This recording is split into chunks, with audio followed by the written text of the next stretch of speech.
Heckelphone for Hereford, a glimpse into the character of the composer Frederick Delius. A Litany Library production for the Delius Society, written and directed by Stephen J.D. Williams, with technical support from John P. Weller and Oscar L. Featherstone, both lecturers at Hereford Sixth Form College.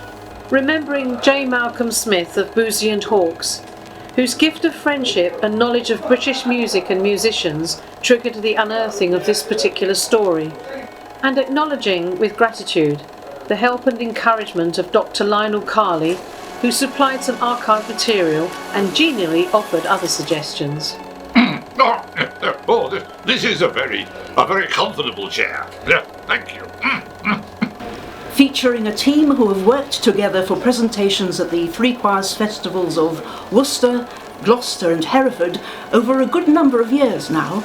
Recorded and filmed on location in the Queen's Arms Hostelry and the Green Dragon Hotel in Broad Street, Hereford. And also featuring a Heckelphone demonstration by Professor John Orford, British classical bassoonist, who has returned out of retirement for this film to demonstrate and illustrate the unique instrument that Frederick Delius could hear in his head as he orchestrated his new piece, the Dance Rhapsody No. 1. This talk was first given in outline at a meeting of the esteemed Wallhope Club in January 2017, and from there encouragement developed for Hereford Three Choirs Festival the following year, July 2018, where then President of the Delius Society, Dr. Lionel Carley, world-leading bassoon maker Jeremy Soulsby, Delius Society member Professor Hugh Torrens and Professor John Orford of the Royal Academy of Music again encouraged us to make more of the research. This film is the result. Are you finished now? How about some music, Stephen? Certainly, sir, but we're going up Dindor first. So this is where the two lads brought Delius in September 1909. Fred, fit after a walking tour in the Black Forest, the young men, like all town lads of that time, in trim from ranging up and down the city and its verdant countryside.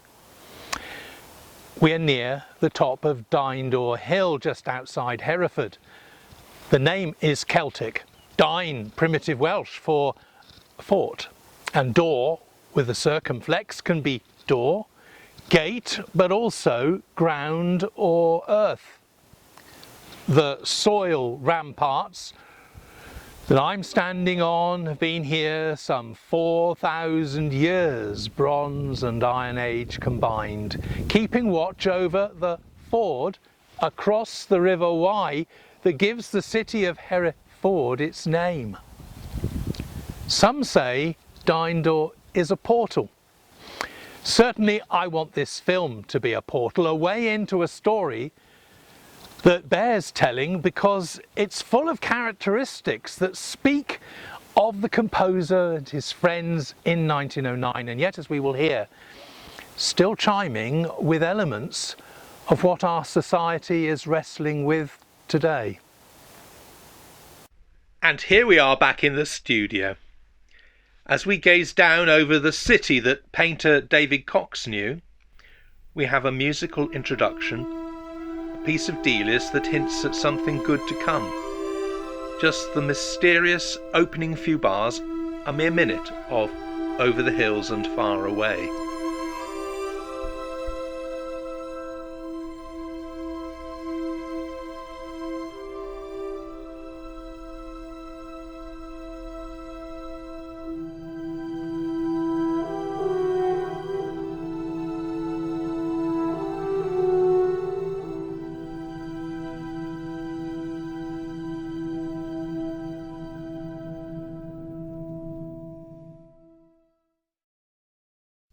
When someone sends a postcard with a date stamp, this one indeed the year of our story, it helps to root a scene. I start the talk with things like this as much to remind myself how much is the same and how much things have changed. 50 years after Delius strolled here, I was a child playing on this same stretch. And another 50 years on, I still like to walk here today.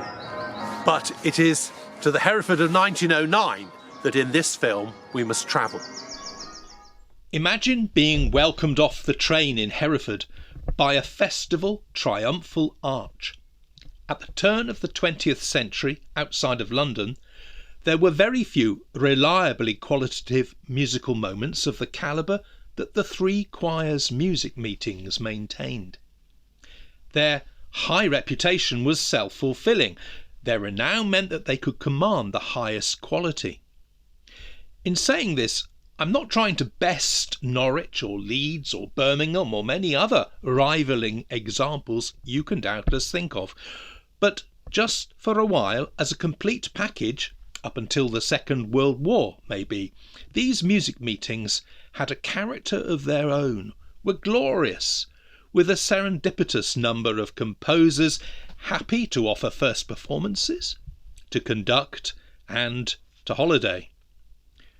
The people of the cities knew this, appreciated it, and pulled out all the stops. When Delius and Jelka arrived in the city, doubtless seeking out a pony and trap to take them to the bishop's palace, they will have been taken under these very arches in the commercial road. As the newspapers of the time put it, In honour of the festival, the great triennial event of Hereford's usually placid existence, the old city has put on holiday attire and the streets are gay with bunting. Hereford Three Choir Festival. Correct edition of all the music to be obtained of Hines & Co Limited, Broad Street. Visitors to the musical festival who wish to see the beauties of Herefordshire and the surrounding counties will do well to engage a motor car from the Hereford Motor Company, City Garage, Hines Street. Established in 1869, for 40 years Miller suits have been a known quantity. For 40 years production has always equalled promise, and our 1909 suits are no exception. Jane and R. Miller, The Tailors, 27 to 28 Whitemarsh Street. We are still setting our scene. Here is a postcard reminding us of how Hereford Cathedral appeared then, with its George Gilbert Scott screen, which only a few of us now remember, I suppose. It was removed 1967. Here it is now, sparkling away. I show the screen because it reminds us that in those days the church went in for screens, which were physical manifestations of a more nuanced dividing line. Only the very holiest activities could be contemplated within a cathedral's sacred space.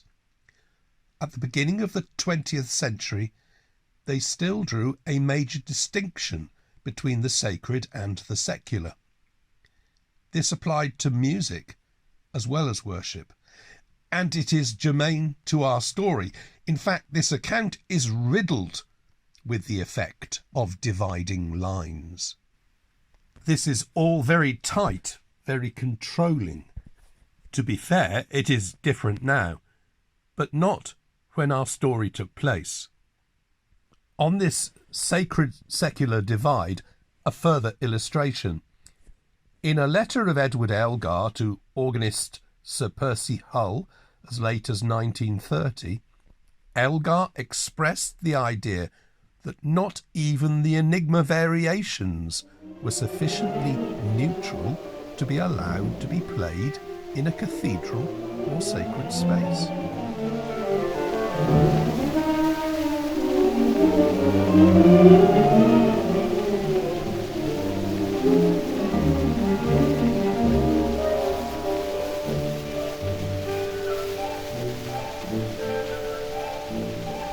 When I have quoted to people that Elgar considered the Enigma variations too secular to be played in a cathedral, I have always met with incredulity. As L.P. Hartley said in his 1953 The Go-Between, in its very opening line, The past is a foreign country. They do things differently there. There are images of the three choirs performing oratorios in the cathedral, but they are the exceptions that prove the rule. Today everyone would call Handel's Messiah a sacred composition. But the conservatism of a previous age meant that Handel conceived it in 1742 as a theatre piece, not at all for a church. This performance of Messiah in the nave of Hereford Cathedral, 1837, was clearly spectacular. They could do things well when they put their mind to it, but it was an exception to the normal. In confining even biblical oratorios, never mind orchestral rhapsodies, to secular buildings, the church authorities, consciously or subconsciously, were consigning much music to a less than heavenly realm. Cutting a long story short, a subject for another time maybe, the cathedral authorities would brook nothing suspect in their sacred space, and insisted that the city fathers provide secular venues. At the time of our interest, the venue for the evening concerts was the Shire Hall, built 1819 and drawn here for its 50th anniversary. Visually pleasing. But as we will note the then Hereford organists say to Delius, appalling acoustically.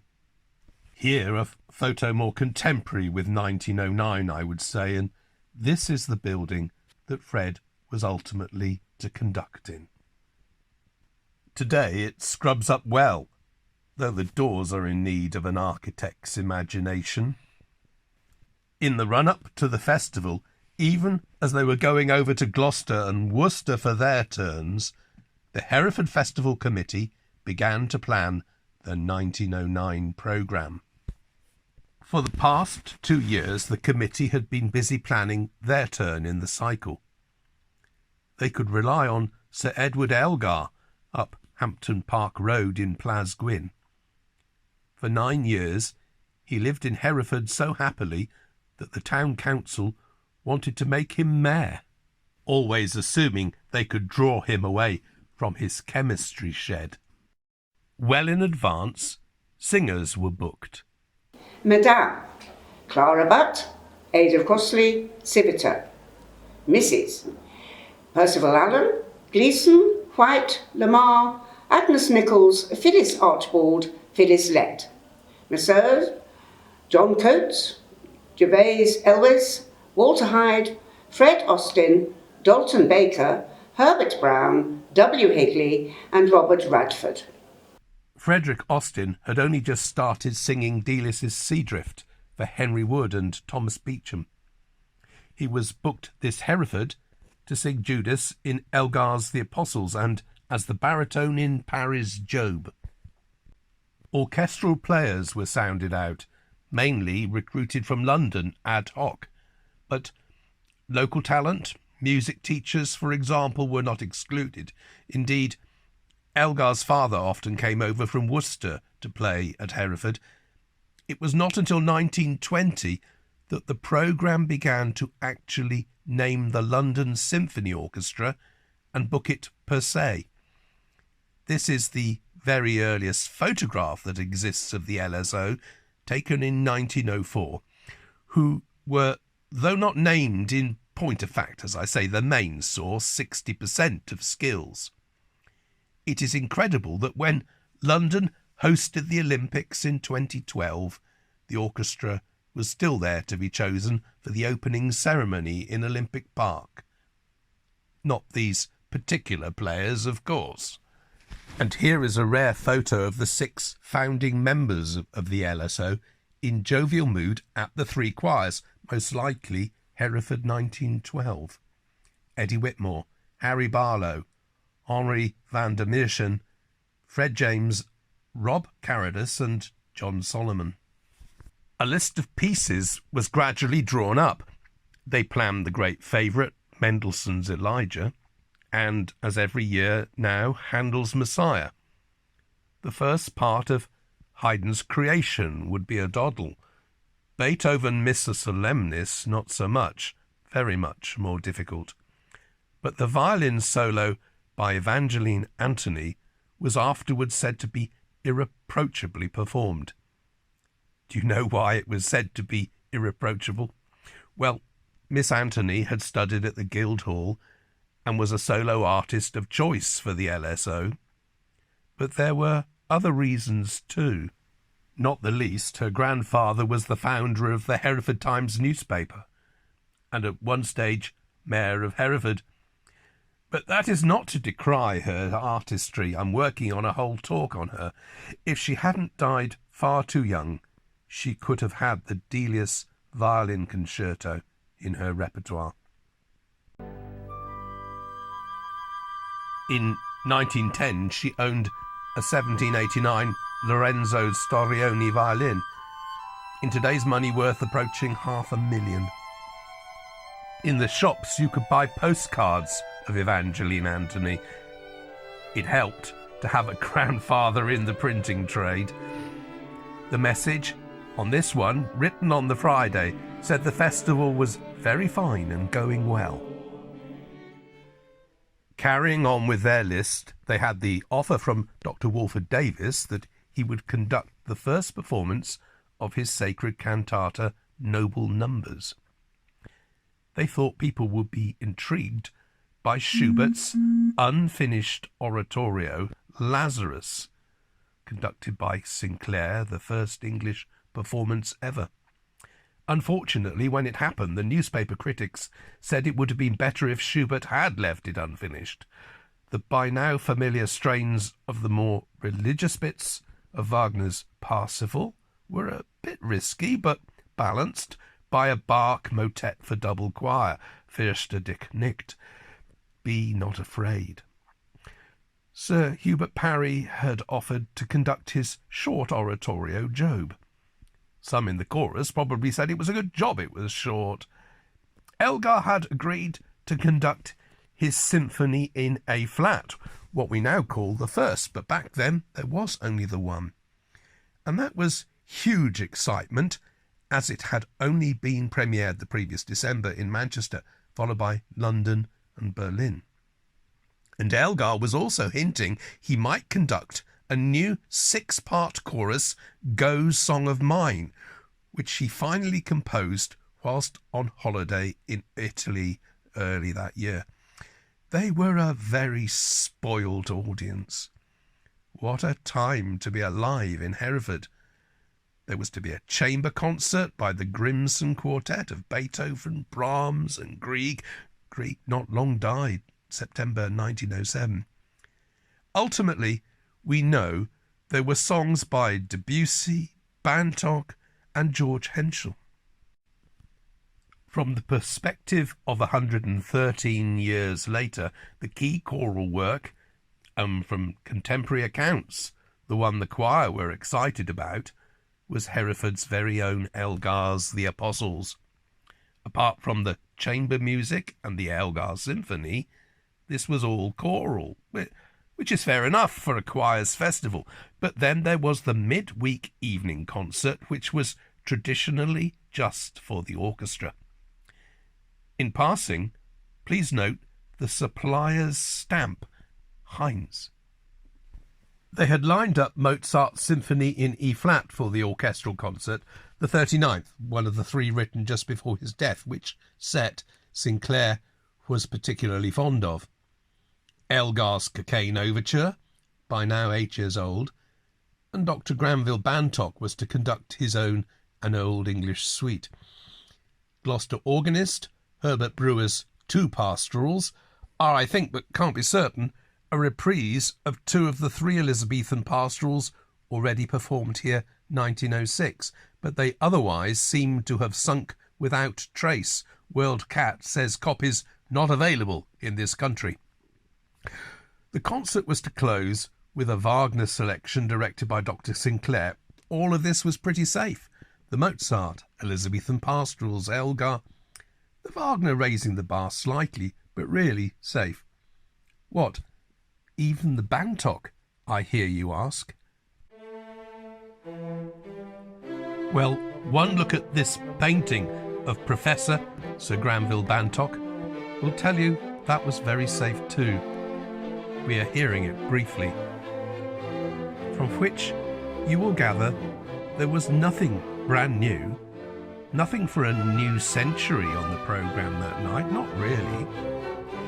So when Granville Bantock said to Sinclair that he was good friends with the Yorkshire composer Frederick Delius, now living in France, and that he felt sure he might be persuaded to provide something new and different if Sinclair was to write to him. Sinclair lifted his eyes to heaven, but, for the sake of novelty, decided to say yes. Bantock was known for his kindness to other musicians, often offered his home in generous hospitality, indeed was not short of a bob or two. He was something of a father figure to Delius, often starting his letters, Dear lad, we need pioneers. Above all, comrades, willing and ready to work side by side for the best in art, always. Come out of thy shell, lad, your affectionate father. Bantock did have a more rakish side, which helps to explain the friendship. He had written to Delius, Your music has struck a fibre in my being which is beyond analysis, but which I feel is the truest and noblest chord that has yet been sounded in our art. Country gentleman, rake, perhaps we should settle for this one from the New York Public Library, as it must have been drawn about the time we're considering. A very fine pencil drawing, almost photographic in quality. It was Bantock who was to be the go-between between Sinclair and Delius. To show you how everything I have said so far fits, here is an advert from the Cheltenham Chronicle, placed at the end of August, just 9 days before the festival commenced. It is all just as I've said, except we can also see that the festival secretary was Michael Hopton of Homer Hall, and that tickets were available from Jakeman and Carver, a company, coincidentally, that my father began his working life as an apprentice with in 1927. You can see the sign for Jakeman's The Printers here in Church Street on the right. And if we carry on down the street towards the cathedral, we reach the organist's house. Method in the way we're building our story, you see. Down the end of Church Street, just before the cathedral close, we come to a very special space, albeit hidden behind a high wall, yet at least with a blue plaque. In those days, the organist lived at 20 Church Street. The choir had a day room where the Outback record and CD shop used to be until a few years ago. A vast premises and garden, in other words. Subsequently, his successor, Percy Hull, refused to live there because it was too cold, and it was sold to Hereford Conservative Association, which is how I remember it as a child. Planning these things for the last 3 years, along with Secretary Michael Hopton, had been Hereford Cathedral organist George Robertson Sinclair. This is an image from The Lute, November 1894, a supplement to the Musical Times. Portrait of George Robertson Sinclair. Head and shoulders facing forward. Youthful. Large moustache. Thick hair. Wearing glasses. Mid-toned jacket with wide lapels. Pale shirt and necktie. Deeply gifted, but without proper funds for university. After the death of his father at the age of 17, he'd been assistant at Gloucester and then the first cathedral organist of the new diocese of Truro. After he moved to Hereford in 1889, Sinclair remained for the rest of his life. Bags of innate talent, but slightly disadvantaged socially in the society of this age. And I say this to point out the similarity with Delius, and to draw attention to a pattern we will see again and again in this account. As the festival started, the Hereford Times editorial reminded its readers, Dr. Sinclair has now completed a full score years of service as organist of Hereford Cathedral. The organ in the cathedral is by Father Willis, the cost of rebuilding which, amounting to £2,900, Dr. Sinclair has raised by his own enthusiastic exertions. Here, posed in academic robes, he was such a stiff old thing he probably slept in them, Sinclair was, to be fair, steadily modernising the repertoire of the festivals. By all accounts he was popular, but played things by the book. This is a photo of the choir he kept tucked in his visitor's book sometime around 1903. More of the boys turned up in 1906. Henry Willis II had just provided a new ophicleide bombard pedal stop for the Willis organ, of which Sinclair was rightly proud. We've now 4 days to go before the start of the festival. The Hereford Times produced this complimentary pull-out poster supplement. Delius and Elgar are there, Fred in that delightfully demure, wistful pose he could muster. This is the man who came to Hereford.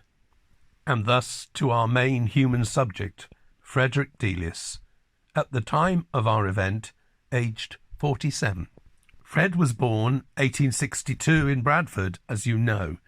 His parents, Julius and Elise, were in the wool trade, having emigrated from Germany, first to Manchester and then to Bradford.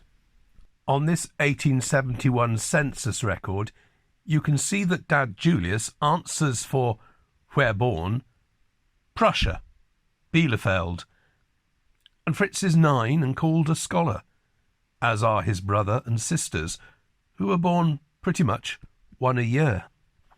Here is where the family hailed from, Bielefeld in Westphalia, where in more recent years a lot of British troops have been stationed at the northwestern end of the Rhine.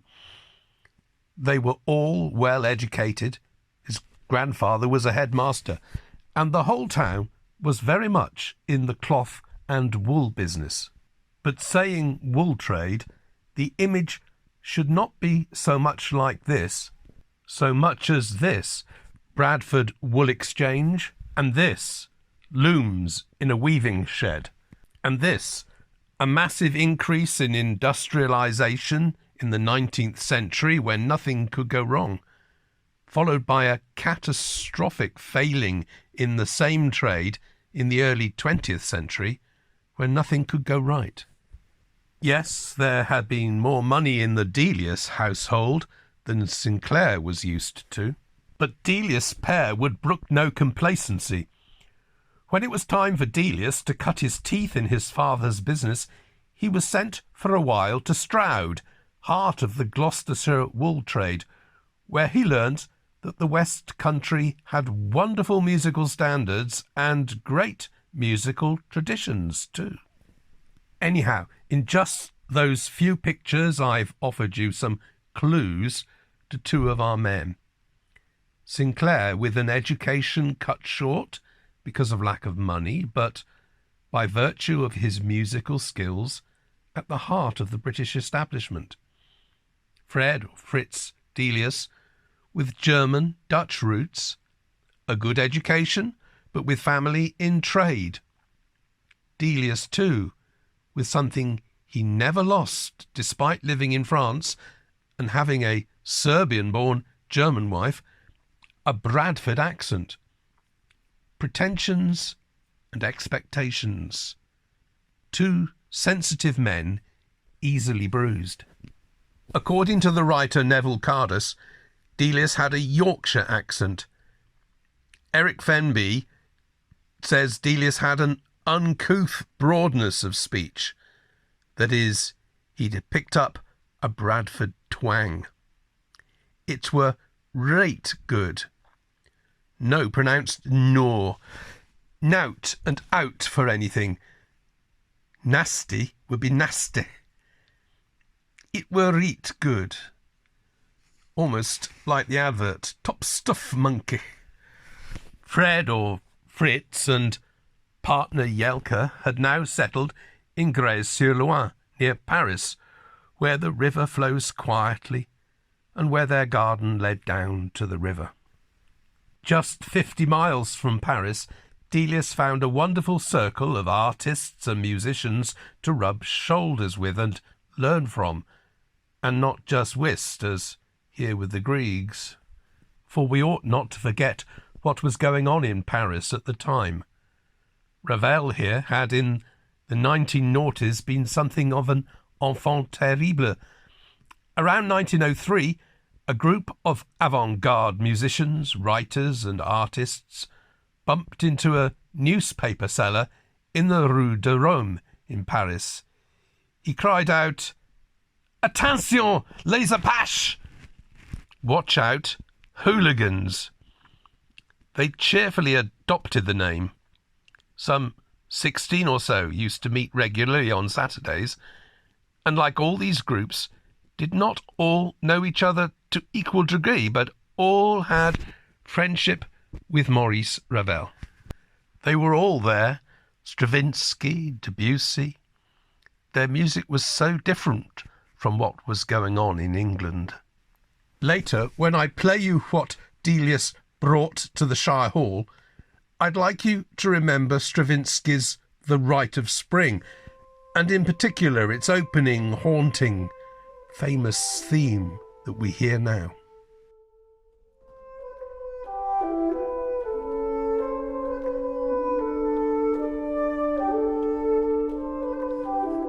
When first performed at the Théâtre des Champs-Élysées, the avant-garde nature of the music and choreography caused a sensation. But please remember, when you hear Delius's Dance Rhapsody No. 1, that he was out there with a similar haunting sound as an opening gambit 4 years beforehand. When I gave this talk as a slide presentation in Hereford 2018, your late friend and Society President Lionel Carley, who had given me unique material and much encouragement, came up to me afterwards to express his pleasure, adding with a twinkle, "You know, you missed a trick, Steve. You rightly drew attention to the parallel, but not only has The Rite of Spring's first performance, 29th May 1913, gone down in history, but Delius too was there that night." From alleged riots in Paris to the calm of Hereford Cathedral Close. I show you now a sequence of letters. Firstly, one from Dr. Sinclair to Delius. Dear Sir, I am now arranging the programme for the above festival, and it has occurred to me that you may like us to produce a new short orchestral work of yours under your conductorship. I may mention that our mutual friend Mr. Bantock will conduct a new work of his on the same evening. I ought to tell you that we do not pay any fees to composers. Sir Edward Elgar, Sir Hubert Parry, and Dr. Walford Davis will conduct their works. With kind regards. 3 days later, Delius wrote to Granville Bantock, Grèze-sur-Loing. My dear Bantock, I received a letter from Dr. Sinclair asking me for a short orchestral work. In reply, I proposed my Dance Rhapsody, just finished and taking about 10 or 12 minutes to play. I suppose this is your doing again, and I can tell you that I appreciate it most thoroughly. It will also afford me an opportunity of hearing Job by our mutual friend Hubert Parry. How a man rolling in wealth, the lord of many acres and living off the fat of the land, can write anything about Job beats me entirely, unless it is a cantata expressing H.P.'s satire and derision at Mr. Job's mode of life. I am really curious. Hey, what is this new suite of yours for Hereford? Tell me some news. With love to all, yours ever, Frederick Delius. We don't, unfortunately, have Delius's reply to Dr. Sinclair, but we can guess its content from what Sinclair wrote next. 26th of April. Dear Mr. Delius, thank you for your letter. I am really glad that you will give us a work for the festival. The committee will be pleased to pay for the orchestral parts to be written out. Do you wish an opus number to be put in the programme? But note the second half of the letter, the final 2 paragraphs, which will echo in more ways than one throughout the rest of this story. Also, kindly let me know shortly exactly what instruments will be required for the Rhapsody.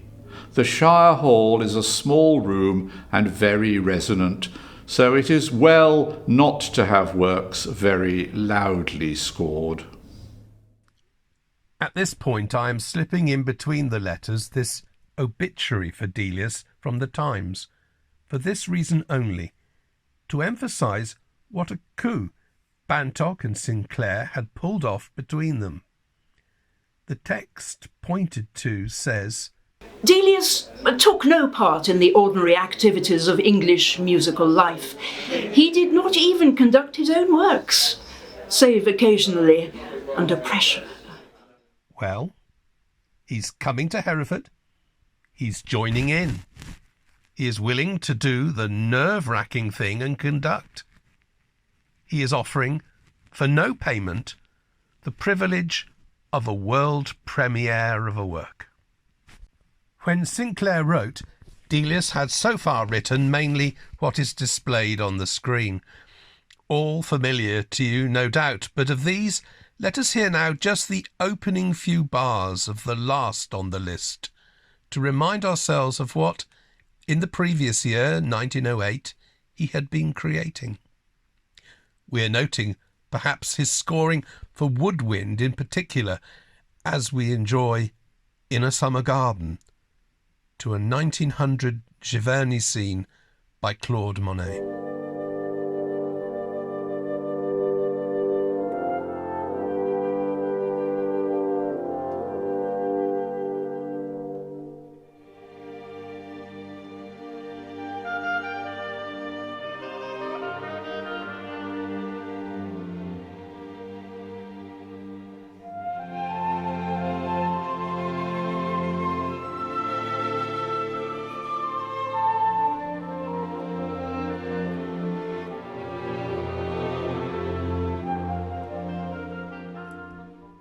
Now you remember I played you the opening bars of Stravinsky's Rite of Spring, and I said this was worth noting. There was some zeitgeist about, and Stravinsky as well as Delius was picking up on it. They both were hearing a sound in their heads, a disembodied, reedy sound.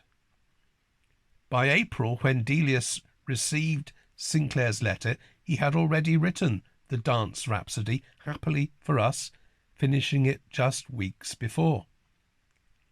It required a bass oboe, not just any bass oboe, well indeed, in terms strictly of instrument families, not an oboe at all. He wanted a sound originally commissioned by Richard Wagner and made by William Heckel, the sound of a Heckelphone.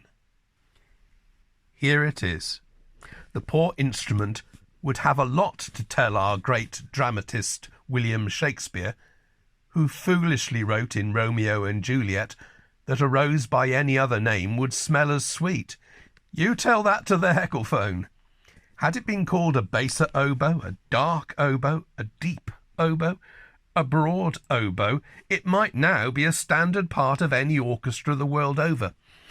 But when Richard Wagner asked instrument maker Wilhelm Heckel to create something that could sail through the deeper registers of an orchestra, Heckel tried to immortalise his company's creation with a name that, to the English ear, sounds like a word of embarrassment, annoyance. The name of the instrument coloured its reception. It may well work in German, where the proper name has its origins in the dressing of flax, but in English its vowel sounds and hard letter K jar, making a word of deliberate, unattractive over-loudness. Of course, just showing the instrument on its own gives no indication of its relative size. Here are two Heckelphones in one photograph. The men in the photo would say that the Heckelphone is an absolutely magnificent instrument, a type of large bore bass oboe with a range to low A and an incredibly rich and profoundly resonant sound. It is so long it has to rest on the floor, supported by a short metal peg. Only about 150 have ever been made, and of those still existing, there are only about 70 to 100 of them scattered across the world.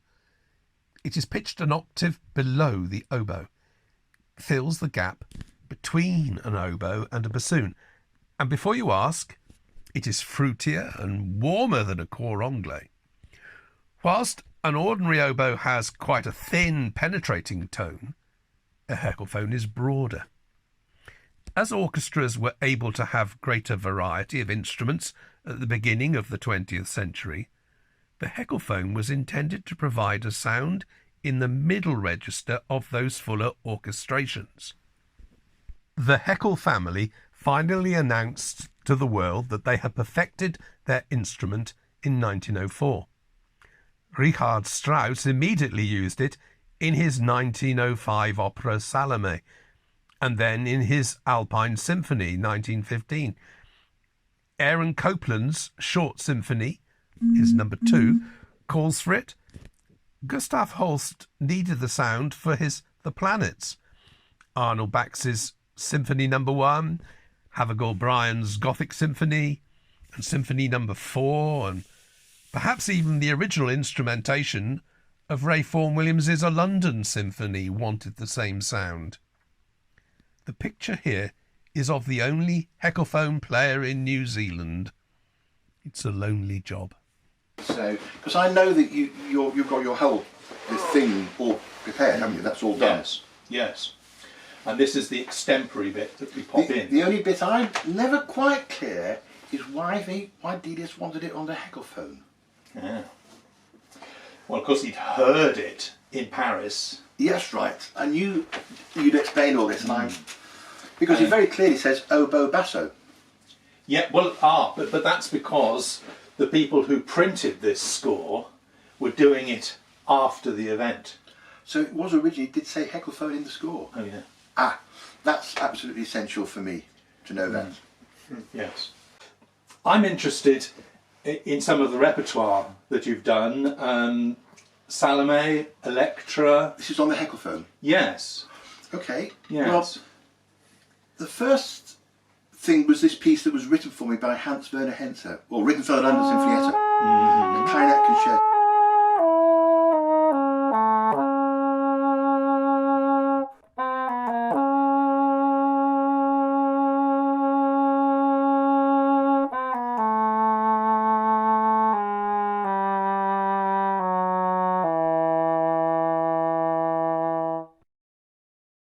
You have now heard a Heckelphone's sonorous sound, and can begin to understand perhaps why Delius had reached for it to add to his palette.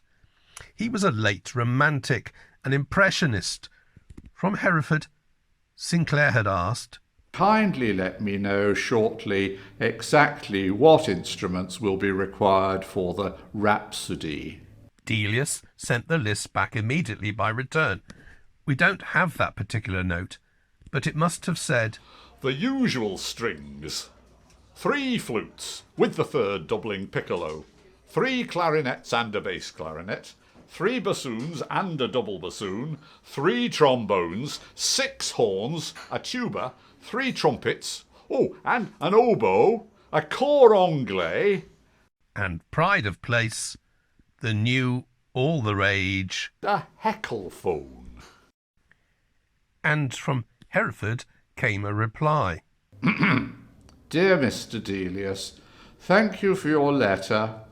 Your list of instruments has alarmed me, as there are many more than we can have at the festival. Our orchestra will consist of I am sorry that I must not engage other instruments which will not be required again for a short work of 10 to 12 minutes. They would have to attend rehearsals in London, in Hereford, and the concert. This would mean a serious expense which we cannot meet. I hope you will realise this and arrange your work so that it can be done without the extra instruments. Our hall is very much smaller than the Sheffield one. The concerts take place in the Shire Hall, which holds nearly 800. As you can see on the screen, Sinclair forgets to list any trumpets, which will have puzzled the Deliuses. That surely was a mistake, but at face value, he has a piece scored for strings plus 27 woodwind and brass, and Sinclair is only offering strings plus 20. That is 7 lines of musical information, 7 voices short. And he has ignored the need for a Heckelphone completely. It looks as if at this point Delius wrote to Granville Bantock, "Help, look what you've got me into," and then back to Sinclair saying, the Heckelphone was central to the whole piece. The next piece of correspondence we have is the beginning of a compromise. So the message is partly conciliatory, but that word lend is very clever.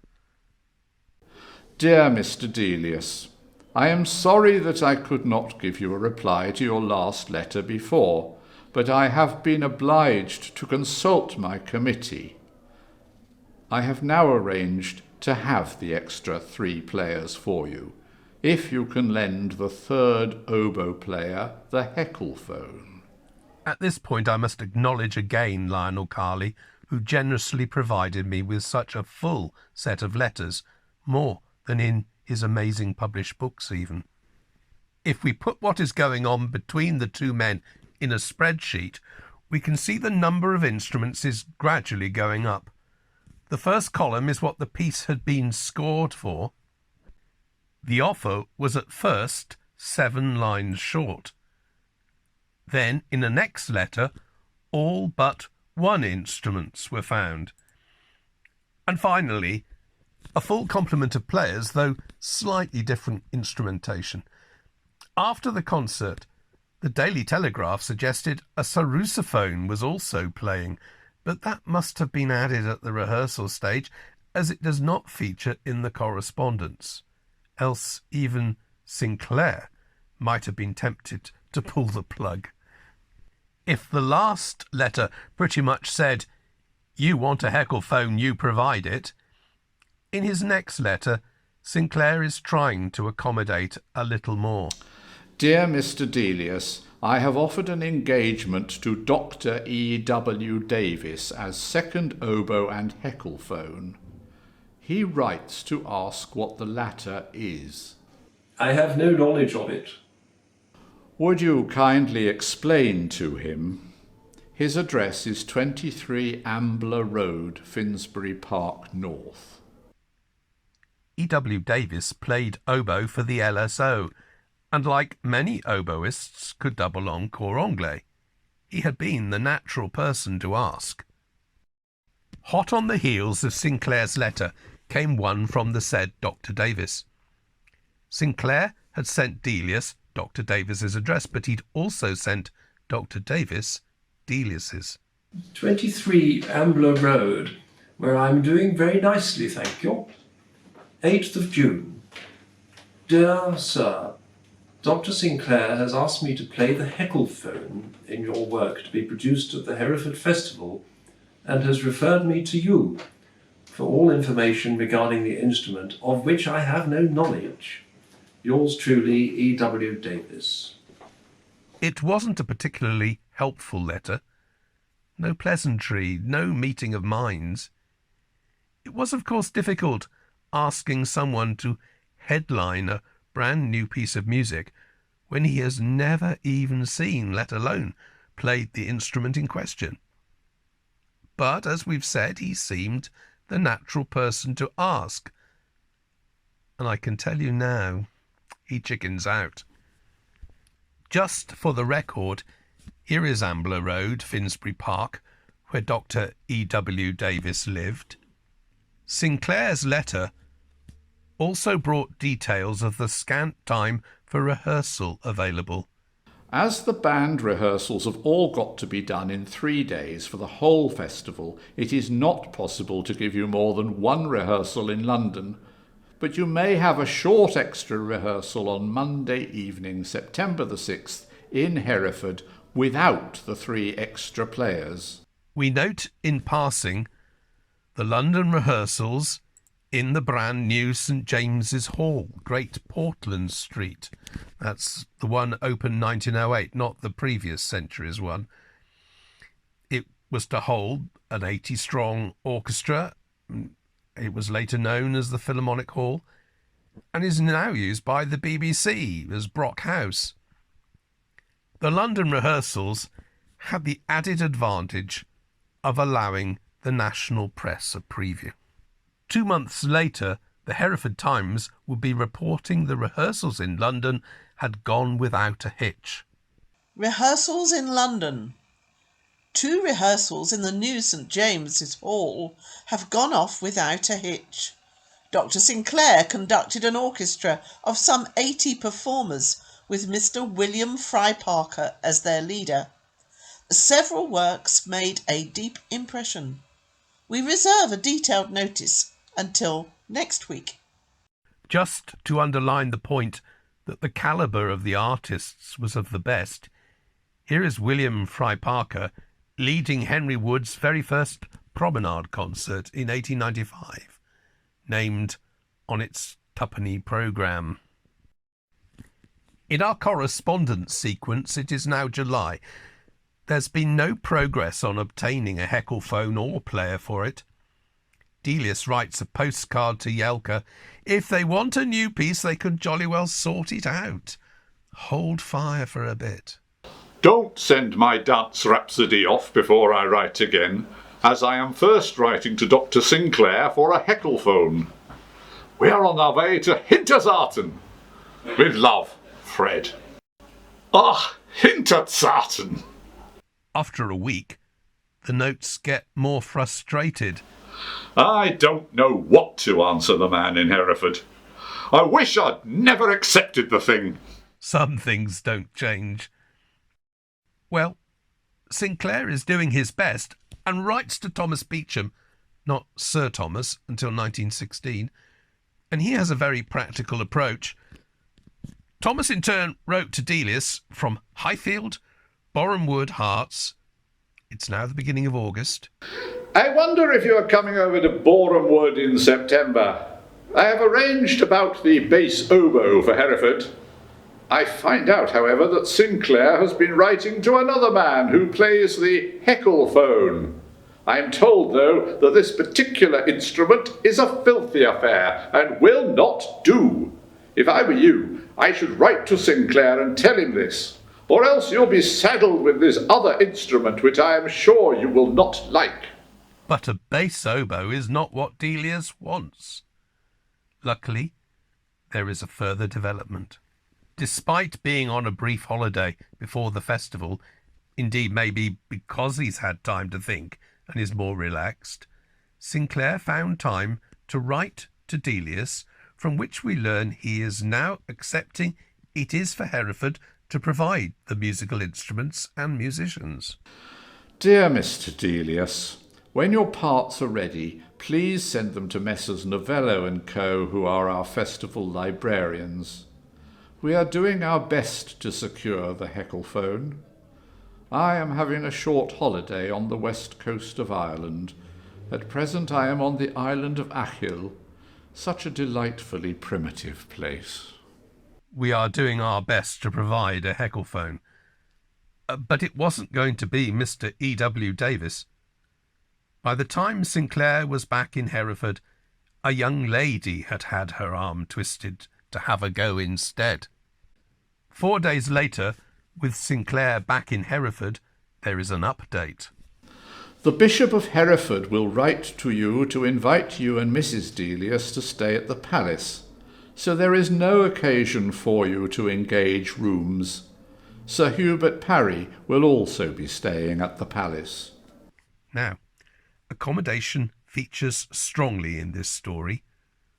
We have learnt that Delius is to be at the Bishop's Palace on the left with Sir Hubert Parry.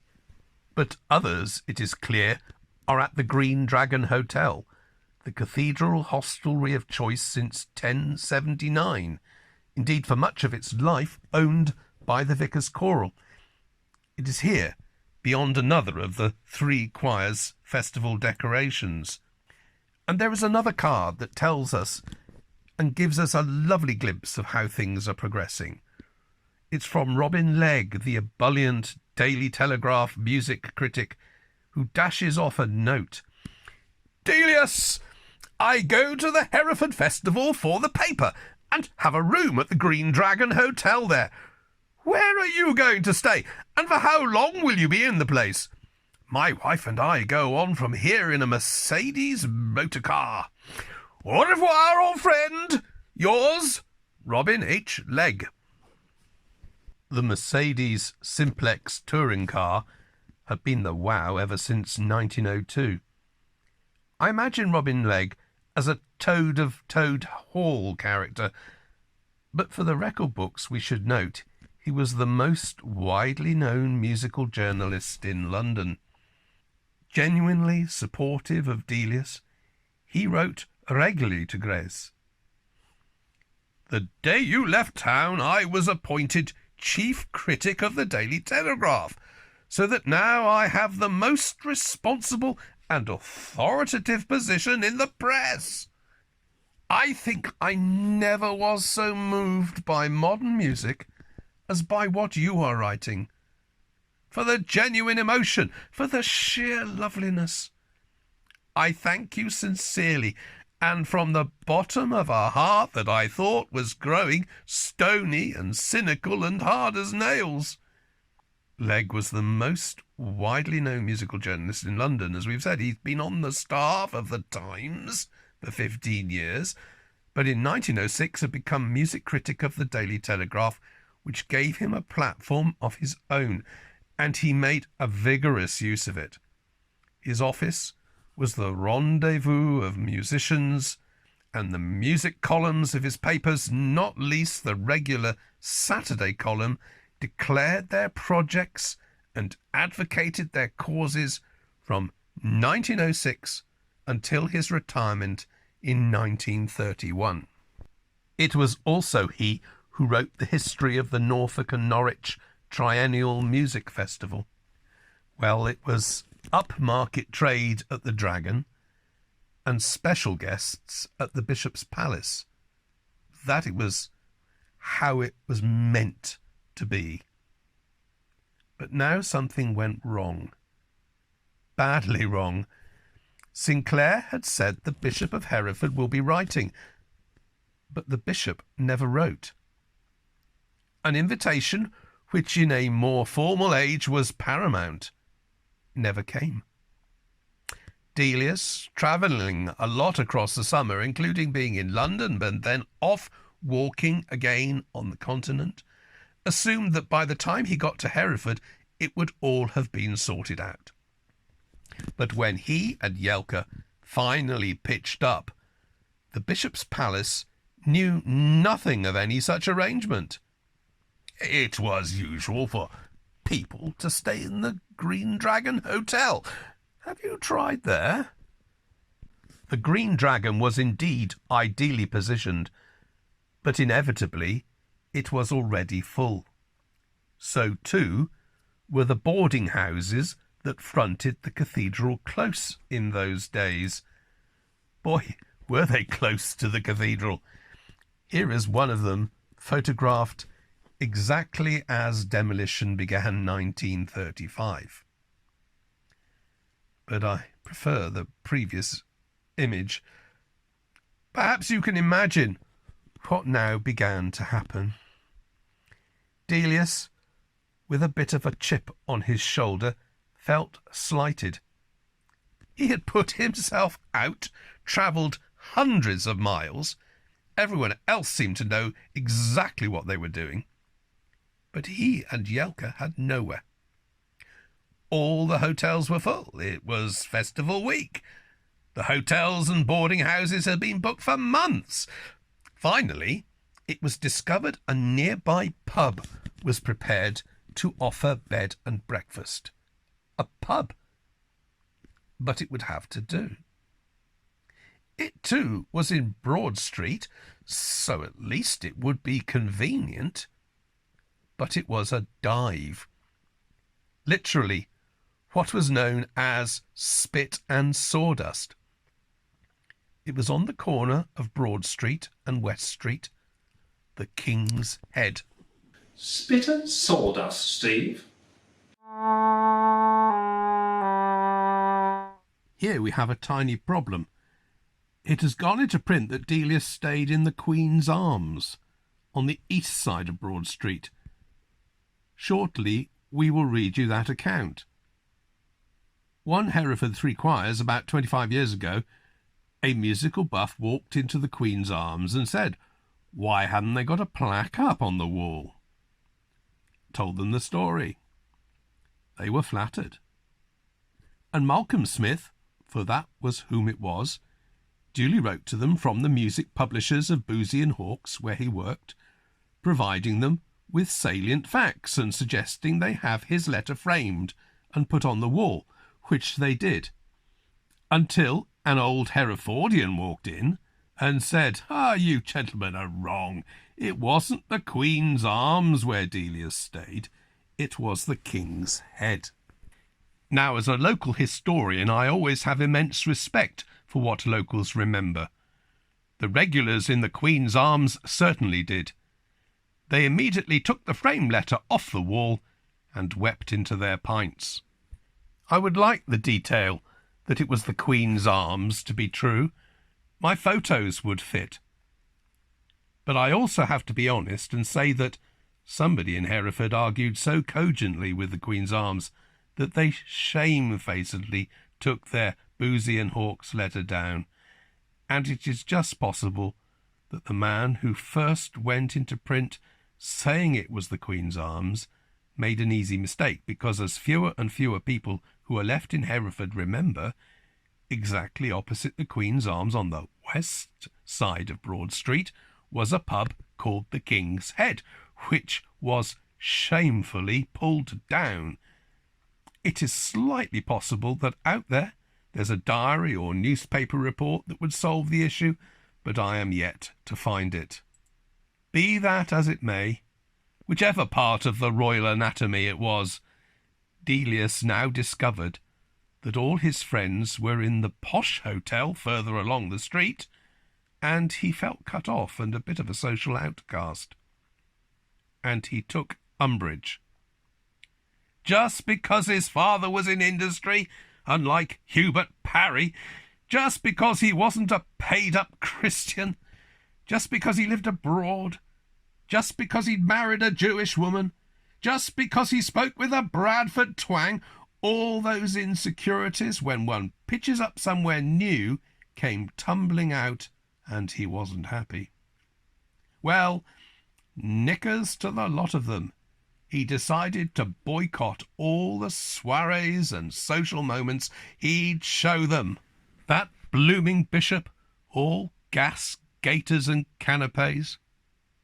Well, actually Delius was wrong on 2 counts. It seems the failure of the invitation to arrive was not deliberate, and if you've read either of the 2 splendid biographies out there on Bishop John Percival, you will know that he wasn't that stuck up. And he'd known people of slight faith and none at Oxford, and he was a bigger man than that. But we can probably all agree it was only natural for Delius to feel hurt. For the next part of my story, I am indebted to E.J.C. West, when ONSEC of the Gilbert Society, who in 1986 wrote the following in a letter to the Delius Society. In 1967, I had arranged to go to the performance of Gerontius at the Hereford Three Choirs Festival, but was admitted to the hospital in that city some 3 weeks before. I was well on the way to recovery, mentioned the performance to the very sympathetic ward sister, with the result that I could attend if friends picked me up and returned me. The next morning, an elderly gentleman in the ward called me across and told me that as a cathedral choir boy, he had sung in 2 Hereford festivals. I asked eagerly about Elgar. To my surprise, the gentleman said that his abiding memory of composers and conductors was of Delius.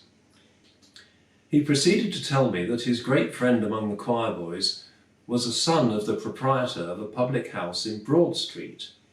It was this public house where Delius was staying. Delius made a fuss of the 2 boys, asking them to take him on their favourite walks. This happened twice. The old gentleman could still remember Delius's condemnation of the smart set in the Green Dragon Hotel just up the road. The smart set. The composer spent his evenings in the bar of what was a working man's pub, though very old and with a certain appeal, talking to the locals. The name of the old gentleman telling me this story was Heinz, and a firm of that name ran for many years a music shop in the same street. I recall that Mr. Heinz died soon after. The Heinz family did indeed have one of their shops in Broad Street, as this advert illustrates, and they also lived next door to the King's Head. And yes, that's on the west side of Broad Street. So Mr. West should probably have stayed with his surname and not looked east for the hostelry. But otherwise, the story stacks up nicely, and the essence makes perfect sense. We can imagine the boys taking Delius 2 blocks away to the Heinz Piano Showroom in Berrington Street, the wonderfully named Beethoven Hall. It would have been a musician's Aladdin's cave, and is still there with its gorgeous ceiling, even if now looking a little prosaic from the outside, and a little too plush on the inside, given the Beethoven Hall is now a gala bingo parlour. The world has changed beyond measure. But the pianos survive. Delius had made friends with 2 well-trained musical lads, but like many of their generation, these young men were equally at home in the abundant countryside around Hereford. They were innocent of politics and social niceties. Their company was just what Delius needed. He was fit that summer. He had been walking in the Black Forest. Here's the Schwarzwald at Feldsee. But we must let Mr. West continue the story. When I met him, Mr. Heinz must have been in his late 70s, but such was the impact of 2 walks with the composer that it remained there for some 60 years. He even remembered where he and his friend took Delius, along the banks of the Wye to Brainton Woods, and to Dindor Camp. It is easier to photograph Dindor's ancient features in the winter, when there are no leaves on the trees. Mr. West's account of what he learned in that ward in the General Hospital has the lovely line, The old gentleman could still remember his strong socialist views, his silences bidding the boys listen to the sounds of nature, his travels, and his fine, upstanding, handsome figure. His silences bidding the boys listen to the sounds of nature. The Delius tone poem on hearing the first cuckoo in spring was composed 3 years later in 1912. I sometimes play with the idea he had Brainton Woods and Dindor Hill in mind. Wrong time of year, of course. The cuckoo comes in April and July he flies away.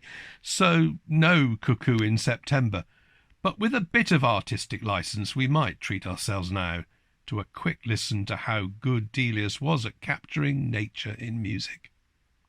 Did you know that the cuckoo seems to have a form of absolute pitch, as it tends to sing in the key of C? The photo coming up is of Brainton Woods in the spring. Mr. West's account of what he learnt in that ward in the General Hospital has the observation: the old gentleman could still remember his strong socialist views, his silences bidding the boys listen to the sounds of nature, his travels, and his fine, upstanding, handsome figure. Fine, upstanding, handsome figure might well have also been said of John Percival, Bishop of Hereford. Percival had been headmaster of Clifton School, then Rugby School, president of Trinity, Oxford, and now, finally, Bishop of Hereford. And here is the irony. He was passionate about sharing education with all, not just the wealthy. He was an unashamed North Country socialist. Jeremy Potter, Percival's most recent biographer, tells us, "The broad Cumbrian vowels which remained with Percival to the end were much remarked upon. In school assemblies he would tell the boys that he deplored their low tone, but what the boys heard him say was not low tone, but low tone." It's easy to assume, as Delius probably did, that the bishop was a snob who shunned him because of his philosophy and social background. A bishop who wouldn't have the Deliuses to stay because A Mass of Life set a text by Nietzsche. But that would be wrong. Delius and Percival were two of a kind. One person who knew this and completely understood the irony was Edward Elgar. Elgar, on hearing that Delius was nursing a grudge in the pub, came across immediately from where he was staying in St. John's Street and sought Delius out. "Come with me," he said, and walked him along to the other end of Broad Street, under the archway and to the bishop's palace, where he used his knighthood and charm to get someone to seek out the bishop and introduce them on the spot. Bishop Percival was mortified at the lack of communication and set about immediately redressing things as best he could. He called for James Bateman, his highly prized butler, mace-bearer, and gentleman's gentleman. The palace was organised chaos, a week of constant catering and the offering of hospitality.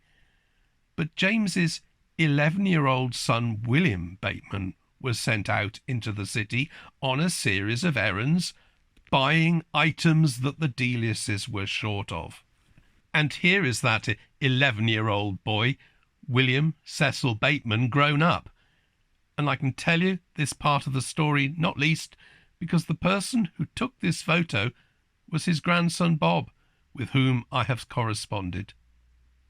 So now, taken for introductions by Elgar, Delius was a little happier. But what of the music?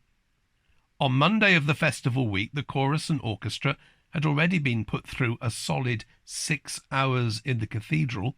The chorus always referred to it as Black Monday. Then, in the evening, the instrumentalists went to the Shire Hall and continued rehearsing for the Wednesday evening concert. A marathon. It may seem strange now, when even to see a concert reported is unusual, but the festival commanded such interest that Cheltenham wanted to read about the rehearsal as well. Hereford had a strenuous day on Monday, practically the whole of which was taken up with the rehearsal. And even the Sheffield Daily Telegraph does the same. Hereford, the final rehearsals. At this concert are to be produced 2 novelties which are awaking considerable interest. One is an old English suite, arranged by Professor Bantock. The other, a dance rhapsody for orchestra by Mr. Frederick Delius, whose Sea Drift created so deep an impression at the last Sheffield festival. Mr. Delius's rhapsody, so far as can be gathered from an unsatisfactory rehearsal, is a work of immense cleverness and charm, but I fear it will suffer from the composer's inexperience as a conductor. The work should have been left in the safe hands of Dr. Sinclair. I've just left them still at it in the Shire Hall. Composers are not necessarily good at conducting, not even their own works. Of Delius, Thomas Beecham was excoriating. I have seen in my time good conductors, not so good, competent conductors, indifferent conductors, but I have never come across such an abysmal depth of ineptitude as revealed by poor old Frederick. But perhaps Delius himself might be allowed the last word. I had little talent for conducting, and to make matters worse, I caught a severe chill and had my wallet stolen just before the concert. No knives then, but pickpocketing. Poor Fred. Parry noted in his diary, "They told me at the palace, the bishop's palace, that Delius was so excited about the performance of his work that he had to remain in his room all day and live upon gruel." How did the palace know this? Was it that the Deliuses moved? In which case, rapprochement was complete. Delius later wrote to Ernest Newman, I had a bad bilious attack and spent most of the time in my bed. And so we come to the Wednesday night concert here at the Shire Hall. It's actually not a bad space, designed deliberately to accommodate 3 choirs performers. You remember that Dr. Sinclair told Delius in one of his letters the hall could hold 800 people. Today the official safety number is assessed at 300 for an audience. We know how the chorus fitted in. This is my own postcard, 1906. Hereford Library have this similar photo, albeit less distinct and more sepia, of the chorus from our very year in question. But alas, I have never found a photograph of the 1909 Wednesday night orchestral setup. As to sound, alas, no recording of the concert exists either. We would not expect it. And it is probably just as well. But we have the programme, and here we see a gap under Heckelphone, showing that at the time of going to print, the decision as to who would play had still not been made, though full marks to the editor for even thinking to put the line in. In 1909, printers could turn things round almost as fast as any photocopy shop. And this is where all the various strands of this talk start to come together. Only 2 days later, Elgar had managed to pick up on the pickpocketing episode on this mock poster that he had printed for the end of week Friday evening party at Harley House. Elgar, with his love of language, had worked out that the words Handelian and Delius had a certain similarity. The need for a Heckelphone had been the conversation of the week, when not talking about how proud Sinclair was of the new Bombard stop, so the teasing programme purported to begin the evening at 8 o'clock with the tympanocratic detonation of a brass bombardon and Delian Heckelphone, with underneath such a playful line, a manicule, and the warning, beware of pickpockets. As the poster announced, the end-of-week party took place at Harley House in St. John Street at the entrance to the Cathedral Close. Just visible, washed out by sunlight, is a blue plaque displayed on the wall. Dr. Bull had departed this life nearly 25 years before, but his widow and daughters remained great Hereford movers and shakers. They were highly educated women with strong views and determination, massively generous financially and in spirit. So when they heard toward the end of August that Carice Elgar was diagnosed with scarlet fever, ruining the forthcoming planned Elgar Festival house party up at Plas Gwyn because the house was in quarantine, they made their own Harley house available for Edward Elgar, wife Alice, and their half-dozen guests. Absolutely can-do people. One daughter, Maud Bull, was the librarian at the cathedral, and another, Leila Bull, had fled the nest to study the oboe and cor anglais at the Royal Academy of Music. She was a player of recital quality, in demand all over the country. The other problem of the festival, the lack of a Heckelphone player, was about to be solved. Leila lived in London on Regent's Canal, part of a burgeoning literary and musical life that was determined to show the world that women were just as valuable as men. They lived here, but had space enough to rehearse also. She was a prominent member of the Aeolian Ladies' Orchestra, virtually all of whom were Royal Academy of Music trained. We are thinking, though are not absolutely certain, that this is Leila here. She was already booked to be oboist at the festival, easily slipping into London Three Choirs rehearsals at Great Portland Street, a mere 12 minutes walk from the Academy, and thus on hand to hear the problem that had developed. If dear Dr. Sinclair was in trouble, there was one capable, can-do woman who was not prepared to chicken out of playing the new instrument, as Dr. E.W. Davis seems to have done. Better to be called a chicken than a duck. Because others had been this rude about Leila's playing of the Heckelphone.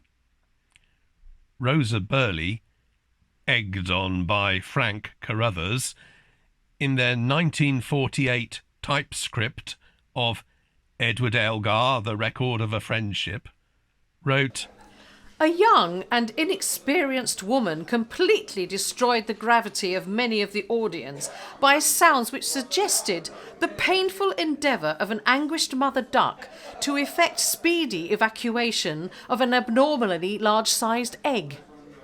Nearly all the descriptions we have of the concert imply this hapless lady oboist was press-ganged, and we are told the instrument with which she was unfamiliar made the most horrendous of squeaks and, yes, quacks.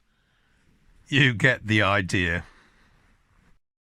But please note, naughty Rosa Burley was abroad in 1909, so was reliant on someone else for the source of this damning account. Our problem is Walter Benjamin's adage that history is written by the victors, and they are all too often the men. It seems likely she trusted the brilliant raconteur Sir Thomas Beecham for this metaphor, this canard sauvage. But even Beecham was not there that night, and was in fact so inaccurate that he tried to maintain the concert was in the cathedral. Yet he wrote something in such strong terms that everyone was swayed. Now, the bass oboe, like certain other members of the single and double reed families, is to be endured only if manipulated with supreme cunning and control. Otherwise, its presence in the orchestra is a strain upon the nervous system of conductor and players alike, and a cause of astonishment and risibility in the audience. As none of these safety-first precautions had been taken, the public, which had assembled in anticipation of some pensive and poetical effort from the most discussed musician of the day, was confounded by the frequent audition of noises that resembled an anguished mother duck. There is another important context for the way this story has become accepted. Looking again at the programme, what stands out the most is the total lack of women in the orchestra. Not only were there no women other than the aforementioned Miss Bull in 1909, but there had been no women in the orchestra at Gloucester in 1907 and none at Worcester in 1908, save one of the two harpists. Now in Hereford 1909 we again see Messrs, Mr, Messrs. You would like me to say that we are on the cusp of history, admitting Miss Bull out of necessity now at Hereford in 1909 is the first chink of light waved on by the 1908 angelic harpist. I say cusp of history because this possibly enabled Gloucester 1910 to admit Miss E.M. Pickup as a single female violin player. Worcester 1911 had no need of women. Hereford 1912 asked a lone Miss Bull back. It could be said, I suppose, Hereford always have a woman. Women were again out powdering their noses in 1913, and had Worcester 1914 gone ahead instead of being cancelled by the Great War, women would have been allowed to make the tea. And now you are probably expecting me to say it was the Great War changed everything. Except it didn't. Leila Bull was back, a lone, feminine representative, Hereford 1924. But otherwise the orchestra remained a male preserve as late as 1926. Even great conductors are children of their time. I don't begrudge Sir Thomas Beecham a good story, but was it actually true? The Musical Times review of the concert was very positive. The second novelty, Mr. Delius's Dance Rhapsody, is as much in the style of the present day as Mr. Bantock's suite is in that of 300 years ago. Its grace and charm expressed in modern idiom is great. Much effect is secured from the fresh colour derived from the use of a Heckelphone, and the harmonic scheme is new and striking. As was the local press. Great praise is due to Miss Bull, who undertook at short notice to play the Heckelphone, by no means an easy matter, and who played it extremely well. The orchestra keenly responded to the composer's directions and performed the work with a spirit and energy that fully brought out its distinctive character. The Daily Telegraph was equally complimentary. Under the caption, Superb Rhapsody, Robin Legg, DT Music Critic. Here the composer has utilised not only the full ordinary orchestra after his wont, but has added thereto a Heckelphone, which, if I am not in error, was played by Miss Bull, a local inhabitant well known as an oboe player in London. This is the current opening of the Dance Rhapsody. On the top line is the cor anglais. The bottom two staves of the first line are cellos and double basses all divided, giving a pedal sound. And at first, all the work is done by what the modern score calls, with a German double S, a bass oboe. Heckelphone, you note, as a nomenclature, has been abandoned. But let's hear from John Orford what Delius was wanting.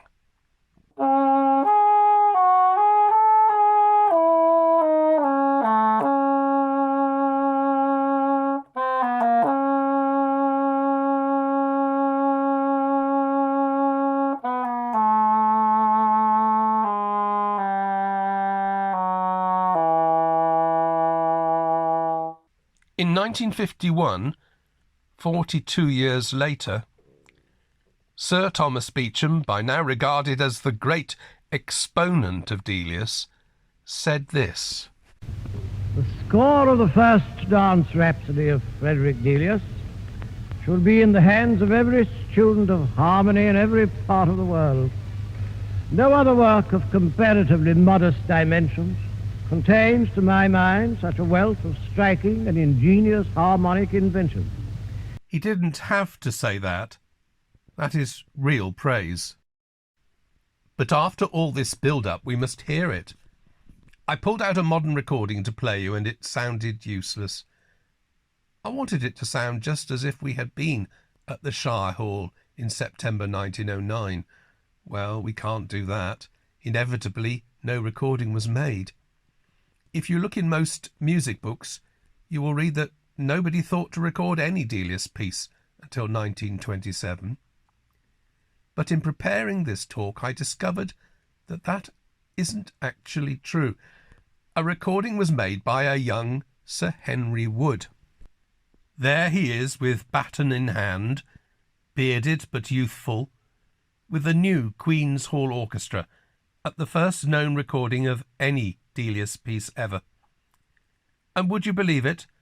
Luckily for us, it is the Dance Rhapsody No. 1, recorded in 1923 by men who knew exactly what Delius wanted us to hear. Just listen to the eerie, mysterious sound and colour they conjure, and you will understand why Delius wanted a bass oboe and, ideally, a Heckelphone for Hereford.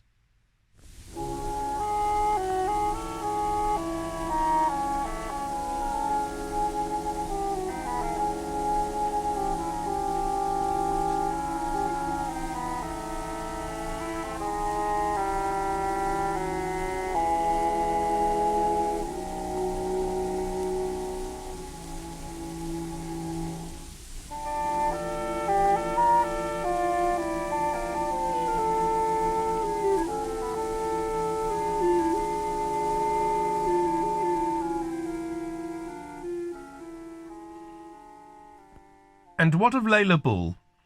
Once retired to Hereford, she still played for the Hereford Orchestral Society, where a bored 11-year-old lad captured her for posterity. But, plagued by unflattering pencil sketches and equally unfair anecdotes about her playing that night, Leila Bull, nevertheless, may be considered to have ultimately turned the tables. This is the last will and testament of me, Leila Marian Bull, of 112 Holly Lodge Mansions, Highgate, in the county of Middlesex, which I make this 12th day of January, 1949. I bequeath, free of duty, the sum of £1,000 to the Royal Academy of Music, to invest the same and apply the income arising in providing scholarships for proficiency in playing the oboe. In today's prices, based on relative earnings, she had left the equivalent of £50,000. Both Flora Mann and Lillian Berger received £500 each in Leila's will. The Minutes Book of the RAM recorded the bequest, and here is notice of the oboe prize, still being awarded 60 years later in her name. So, in her own way, Leila Bull still speaks from the grave, as does, through his beautiful music, Frederick Delius, as does the Heckelphone.